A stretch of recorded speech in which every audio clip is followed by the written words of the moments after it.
All right, welcome back to Talk Tensors. You know how this works. We dive deep into the fascinating world of machine learning research papers and break down the key takeaways for you. Yeah, we sift through all those dense equations and technical jargon so you don't have to, but don't worry, we make sure to preserve all the juicy insights and explain why they matter. And today we've got a really intriguing one for you. A paper titled EuroBERT, Scaling Multilingual Encoders for European Languages. Catchy, right? Well, the title might not be winning any awards, but the content certainly is. This paper introduces a new family of models called, you guessed it, EuroBERT. So what's the big deal with EuroBERT? Why should our listeners be excited? So these EuroBERT models are essentially multilingual encoders, meaning they're designed to understand and process text in multiple languages. Okay, we've heard about multilingual models before, but what makes EuroBERT stand out from the crowd? Well, for starters, they've achieved some pretty impressive performance across a wide range of NLP tasks. We're talking multilingual capabilities, mathematics, even coding.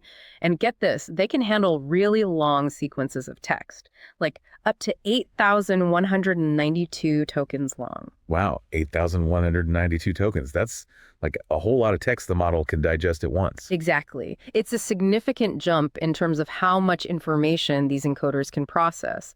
And what's really interesting is that they've incorporated a lot of the architectural innovations that have fueled the success of those, massive text-generating models. Ah, you mean those large language models everyone's talking about these days? Precisely. They've taken those advancements and applied them to the world of encoders, which has led to some really impressive performance gains compared to existing encoder models. So they're kind of like taking the best of both worlds, the understanding of encoders and the power of those large language models. Yeah, I think that's a great way to put it. It's like they're bridging a gap that's been emerging in ML research. Okay, I'm intrigued. So let's rewind a bit.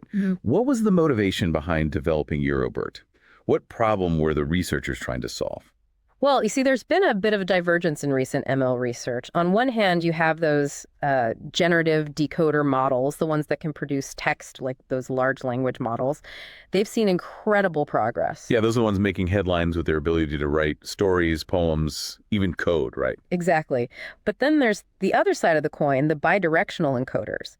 These models, while crucial for a wide range of NLP tasks, haven't seen quite the same level of rapid development. And just to remind everyone, bidirectional encoders are those models that they analyze text by looking at the words both forwards and backwards, right? They're like the deep thinkers of the NLP world, trying to really understand the context. Exactly. They're essential for things like information retrieval, text classification, and even certain types of prediction problems. But the paper points out that despite all the advancements in ML, encoder development has kind of plateaued. Practitioners are often still relying on older models. So EuroBERT is their way of saying, hey, encoders matter too. Let's bring them up to speed with the latest innovations. Precisely. They wanted to bridge this gap by injecting some fresh thinking, taking those architectural innovations that have worked so well for decoders and applying them to large-scale multilingual training for encoders. Okay, so tell us a bit more about these architectural innovations. What makes EuroBERT's inner workings different or more powerful? So there are several key ingredients that stand out. First, their architecture is based on LLaMA 3. Ah, LLaMA 3, that's a very recent and high-performing decoder model, right? Right, but they've adapted it for an encoder, making specific modifications to suit this different task. It's like taking a powerful engine and fine-tuning it for a different type of vehicle. Makes sense. So what kind of fine-tuning are we talking about? Well, they've incorporated things like removing certain biases in the model, using grouped query attention. That's a more efficient way for the model to pay attention to different parts of the input. Sort of like helping it focus on the most relevant information. Yeah, exactly. They also use specific mathematical functions like SWGELU and normalization techniques like RMS Norm. These help with training stability and overall performance. It sounds like they've really thought carefully about how to optimize the architecture. Oh, definitely. Right. They've also included rope embeddings, which are really important for understanding the position of words in a sequence, especially when dealing with those super long sequences that EuroBERT can handle. Right, because word order matters a lot for meaning. Absolutely. Then on top of the architecture, there's the training data. They train these models on a massive data set. We're talking 5 trillion tokens. 5 trillion. That's like more tokens than stars in the galaxy. Okay, maybe not that many, but it's a lot. It is a lot, and it spans 15 different languages. You've got your European languages, of course, as the name suggests, but also major global languages like Chinese, Hindi, Japanese. So it's a pretty diverse linguistic mix. It is. And here's the really interesting part. The training data also included a significant amount of text related to mathematics and computer code. Wow, so they're not just teaching it languages, they're teaching it logic and programming too. Exactly. They wanted to create a model that could understand and reason across different domains. Pretty ambitious. It is. And to train on this massive, diverse data set, they used a two-stage process. First, the main pre-training phase, where the model learns from all this data. Then they have a second phase called annealing. Annealing. Sounds intriguing. What happens during that phase? So during annealing, they fine-tune the model by adjusting the mix of data it sees. It's like giving the model a specialized training regimen to optimize its performance on various downstream tasks. So it's like taking a well-rounded athlete and then giving them specific training to excel in their chosen sport. Yeah, that's a great analogy. And all this effort in designing the architecture, carefully curating the training data and fine-tuning the training process, it's paid off. The results they've achieved are quite impressive. Okay, let's talk results. The paper claims that EuroBERT outperforms the previous state-of-the-art. Is that hype or is it real? Well, the results presented in the paper are quite compelling. They compared EuroBERT to other leading multilingual models like XLM-RoBERTa and MGTE-MLM on key tasks like multilingual information retrieval, text classification, and regression. Those are pretty standard benchmarks for evaluating NLP models, right? Exactly. And in figures 1 and 2 of the paper, you can see that EuroBERT consistently achieves better performance across these benchmarks. It's not just a marginal improvement, it seems to set a new bar. So it's safe to say EuroBERT lives up to its name in terms of performance. I'd say so. And it's not just in those general language tasks either. They observed particularly strong gains in understanding code and mathematics. Ah, that must be thanks to all that code and math data they included in the training. Exactly. On tasks like CodeSearchNet and Dupstack Math, which involve understanding and working with code, and MathShepherd, which focuses on mathematical reasoning, EuroBERT significantly outperformed other multilingual models. Really? So it's not just good at languages, it's good at logic and reasoning too.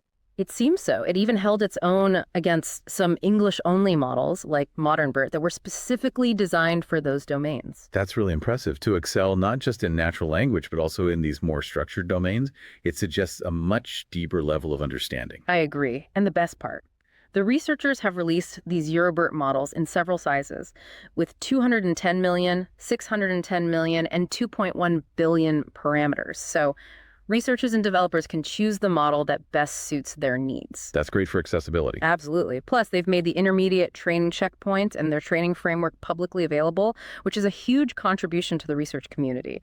It allows others to build upon their work and explore different applications. Yeah. Open science for the win. So we've covered what EuroBERT is and why it's such a big deal. But to really appreciate its place in the field, let's step back and talk about the history and context that led to its development. Models like BERT have been around for a while, right? They've been pretty foundational in NLP. Oh, absolutely. Bidirectional encoder models like the original BERT and its multilingual extensions, such as UmBERT and XLM-RoBERTa, have been workhorses in NLP for years. They're kind of like the unsung heroes of the field, quietly powering a lot of the language technology we use every day. I'd say so. Their primary role has been to create those numerical representations of text, those vectors that capture the meaning and context of words and sentences. These representations can then be used for all sorts of downstream applications. But as you mentioned earlier, the research focus seems to have shifted more towards those flashy generative decoder models recently. What happened there? What drove that shift? Well, several factors converged. On one hand, you had these incredible breakthroughs with generative models like Quinn, LLaMA, and Olmo. They were generating human-quality text, and people were understandably excited. Yeah, those models are pretty mind-blowing. They are. And researchers started identifying the key ingredients that led to their success, things like novel architectures, massive amounts of high-quality training data, and, of course, the sheer scale of the models themselves. So bigger models, more data, better architectures that became the recipe for success in generative AI. Pretty much. And the focus really shifted towards building these massive models that could churn out creative text. But what the EuroBERT paper points out is that those factors that made decoders so successful, they're not exclusive to decoders. Right. Bigger models and more data should, in theory, benefit any type of model. Exactly. There's no reason why those advancements couldn't also benefit bidirectional encoders. But for various reasons, the research community's attention drifted, leading to, well, less innovation in the world of encoders. So it's like everyone got caught up in the hype of generative AI and encoders got left behind a bit. You could say that, but the EuroBERT team recognized this gap and decided to do something about it. That's where their bridging the gap idea comes in. Exactly. Now, the paper also touches upon another challenge in multilingual NLP. It's called the curse of multilinguality. Uh-oh. Sounds ominous. What's the curse? It refers to the difficulty of training a single model to effectively handle many different languages. As you add more languages, it becomes increasingly challenging to maintain high performance across all of them without drastically increasing the model's capacity and the amount of training data. So it's like trying to juggle too many balls at once. Yeah, kind of. And this curse highlights the importance of the kind of large-scale training that the EuroBERT team undertook. They really pushed the boundaries of data size and model capacity to tackle this challenge. So they're like the multilingual weightlifters of the NLP world, pushing those heavy data sets to build a really strong model. Exactly.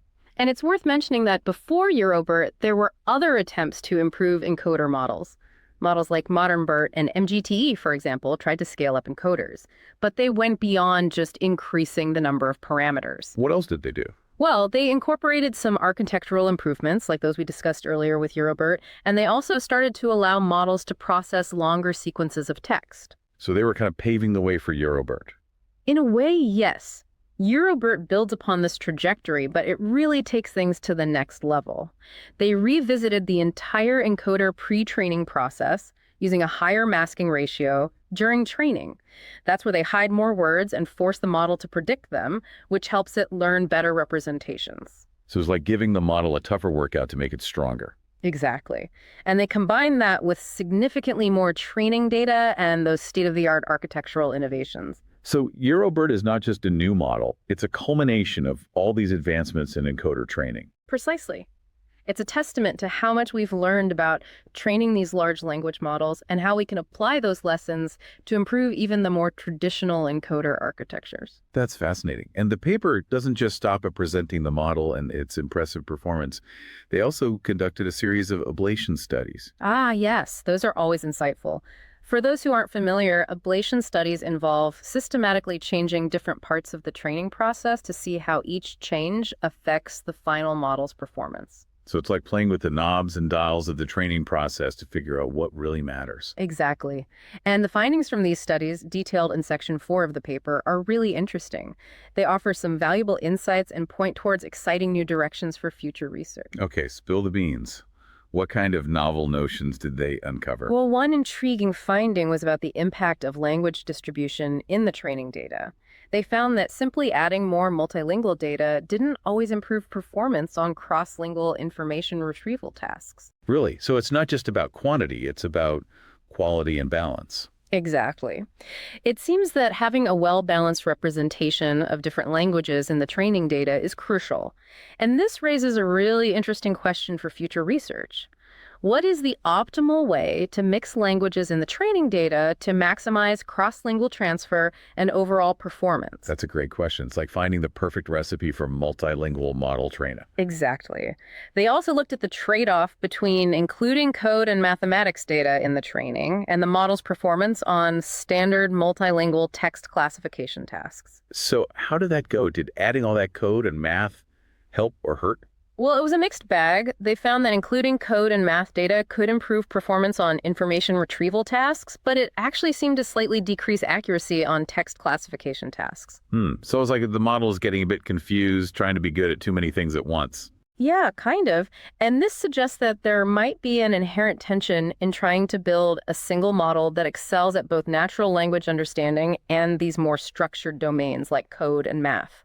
It might require specialized architectures or training methods to truly integrate those different types of knowledge. It's like trying to train a brain surgeon who's also a concert pianist.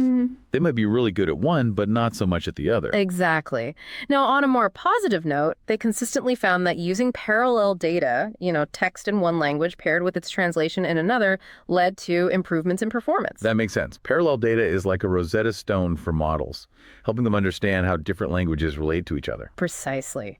And this finding reinforces the importance of parallel data for building strong cross-lingual understanding. It also opens up possibilities for exploring even more sophisticated ways to incorporate parallel data during training. Were there any findings that were particularly unexpected or surprising? Yes, actually, a couple of things stood out. They found that, unlike what's often observed with decoder models, adding instruction fine-tuning data during that second annealing phase actually hurt the performance of their encoder model. Wait, really? Instruction tuning is all the rage with large language models. Why wouldn't it work for encoders? That's the million-dollar question. It's a bit of a head-scratcher, and it suggests that we need to dig deeper and understand why encoders and decoders respond so differently to this type of data. Maybe there are alternative ways to incorporate instructional signals that are more suitable for encoder architectures. Yeah, that definitely warrants further investigation. What else surprised them? Well, another unexpected result was related to the quality of the training data. They used a model to categorize their training data into different quality levels. And surprisingly, using only the highest quality data during annealing didn't yield the best results. So more is not always better. Exactly. It turns out that a strategic mix of data from different quality levels actually performed better. This challenges the assumption that we should always strive for the absolute best data and suggests that there might be value in the diversity or even the noise present in slightly lower quality data. That's a really interesting perspective.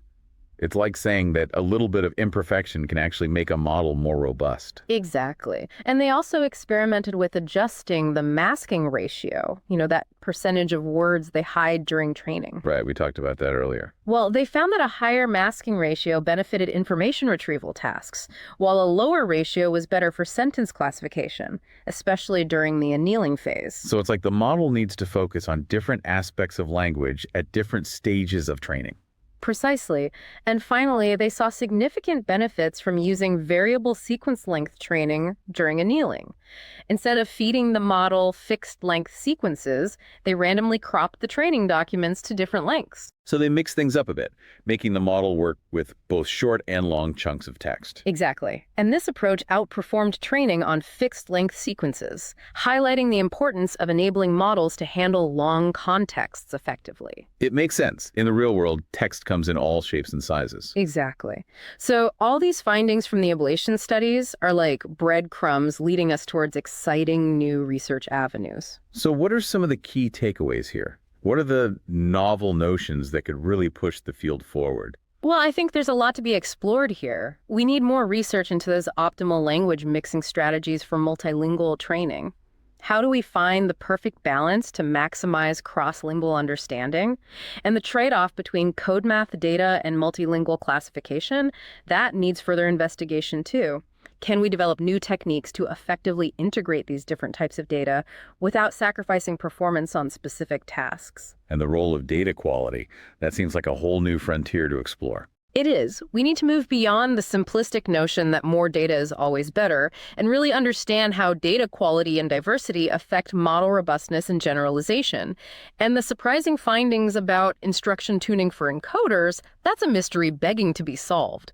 Why do encoders behave so differently from decoders, and can we find better ways to incorporate instructional signals into their training? It seems like we're still just scratching the surface of what's possible with multilingual encoders. Absolutely. And with models like EuroBERT paving the way, I think we're going to see some really exciting advancements in this area in the coming years.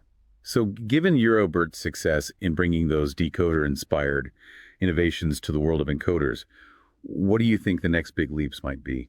Well, I think one intriguing possibility is that encoders might start to incorporate some of the text generation capabilities that we typically associate with decoders. Wait, so you're saying encoders might start to generate text too? It's not entirely out of the realm of possibility.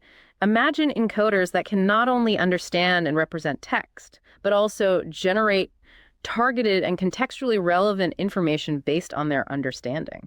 That would be pretty amazing. It would blur the lines between understanding and generating language. Exactly. And I think models like EuroBERT, with their ability to handle long sequences, their robust multilingual capabilities, and their impressive performance across different domains, they're laying the groundwork for that kind of future. Well, this has been a truly fascinating deep dive into the world of EuroBERT. It's clear that this research is a significant step forward in multilingual NLP. It shows what's possible when we combine smart architectural design, massive data sets, and innovative training techniques. And the fact that the researchers have made all their resources publicly available is a testament to their commitment to open science and collaboration. Absolutely. We encourage everyone listening to check out the paper, explore the models, and maybe even conduct some experiments of their own. Who knows? You might uncover the next novel notion that revolutionizes the field. And be sure to share your findings with us. We're always eager to hear about the exciting work happening in the ML community. Thanks for joining us for another deep dive on Talk Tensors. Until next time, keep exploring, keep learning, and keep pushing the boundaries of what's possible with machine learning. And don't forget to have fun along the way. Absolutely. See you next time.